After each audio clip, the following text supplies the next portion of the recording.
guys, my name is Del Bircher, and I'm going to present today on suicide and trauma from the Healing Center for Complex. Let me just start out with some statistics. Over 800,000 people die annually of suicide. It represents about one person every 40 seconds. Suicide is about the 15th leading cause of death globally, accounting for about 1.4% of all deaths. The global suicide rate is about 11.4 per 100,000 people. We see a higher rate for males than females. There's often some confusion about self-harm versus suicidality. Although we do see some self-harm, it's not to be confused with being suicidal. Individuals who are suicidal truly want to end their lives. People who have self-harm don't necessarily want that to happen. Let's switch gears for a second and talk a little bit about worldwide issues. So in 25 countries within the World Health Organization, suicide is still criminalized. In an additional 20 countries, suicide attempts may be punished by jail sentences. Suicide is the result of a convergence of risk factors, including but not limited to genetic, psychological, social, and cultural risk factors, sometimes combined with experiences of trauma and loss. Trauma plays a significant role in suicide, as does ethnicity and gender. As was mentioned earlier, males have a higher suicide rate than females, about 22.2 deaths per 100,000 versus 6.2 among women. American Indians, Alaska Natives, as males, really were the highest rate in the United States, with 32.8 suicides per 100,000. Hispanic, Blacks, and Asian Pacific individuals, including Islanders, were about 2 times the rate of Caucasians. The highest rate, actually, as was mentioned before, is males between the age group of about 45 to 54. And veterans have a rate of 1.5 times greater rate for suicide than do non-veterans. For every suicide, there were about 25 attempts. So that's really a significant number if we think about that. It's really important that we assess the risk and the means. So one of the things that we really need to ask ourselves is, are there weapons available? Is there medication available? And what is the individual specific plan? So let's talk about things a little bit closer to home. Between 1999 and 2016, we saw a significant increase in Utah.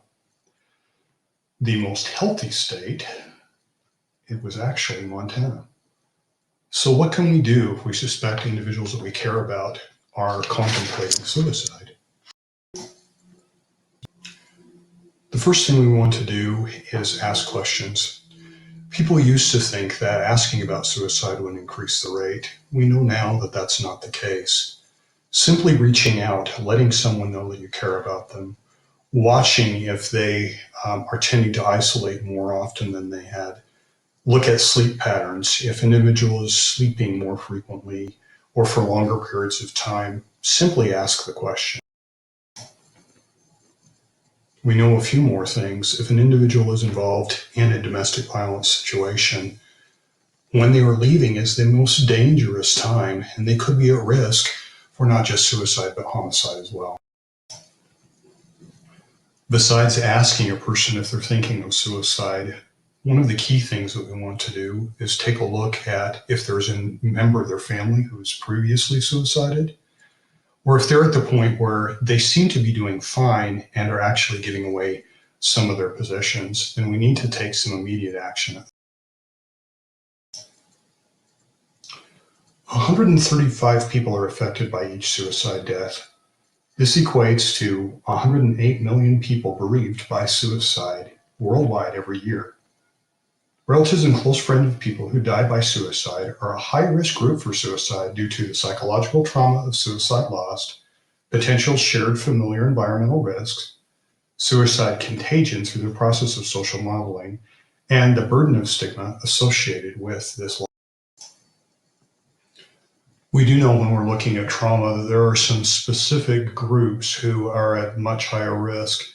If we look at the LGBTQ population, we know that there is a 8 times higher rate for that population than there are with the general.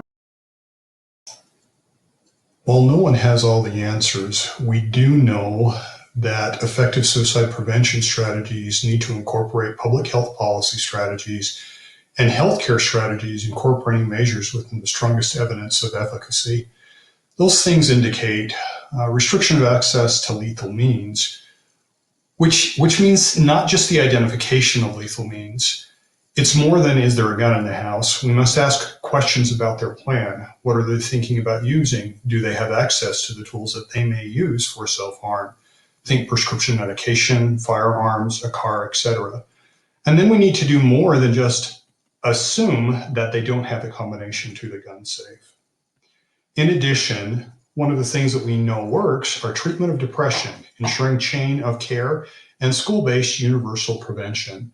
That means teaching prevention and mental health within the academic setting.